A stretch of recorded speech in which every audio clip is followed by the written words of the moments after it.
লাহে লাহে উঠোৱা লাহে লাহে উঠোৱা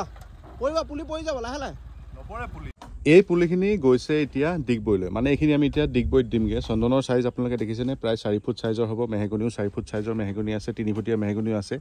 এই কামটো আমি প্লেন্টেশনো তেওঁলোকৰ তাতে কৰি থৈ আহিম মানে তেওঁলোকৰ বাৰীখনত আমাৰ পৰা মানুহ গৈ গোটেই বাৰীখন আপোনালোকে সেটআপটো কৰি থৈ আহিম আৰু ইয়াতে কি হৈছে এতিয়া হাড় যাব তাৰ লগতে ৰুবৰ বাবে যিখিনি বস্তু লাগে গোটেই সজুলিখিনি ইয়াত যাব এতিয়া গোটেইখিনি ভৰাই লৈ গৈ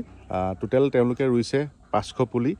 ডাঙৰ চন্দন আছে আৰু পিছত সৰু চন্দনো আছে গোটেই মিলাই মিলি এটা প্ৰজেক্ট এইফালে এতিয়া যাব হাড় আৰু এইফালে যাব প্লেন্টিং কৰাৰ যি মেটেৰিয়েল গোটেইখিনি গৈ পিনি আমি তাত গৈ পিনি খুব সুন্দৰকৈ শনিবাৰে যাম শনিবাৰে গৈ পিনি আমি তাত গৈ পিনি কমপ্লিট এই শনিবাৰণি দেও যি লাগে প্ৰজেক্টটো কৰি থৈ আহিম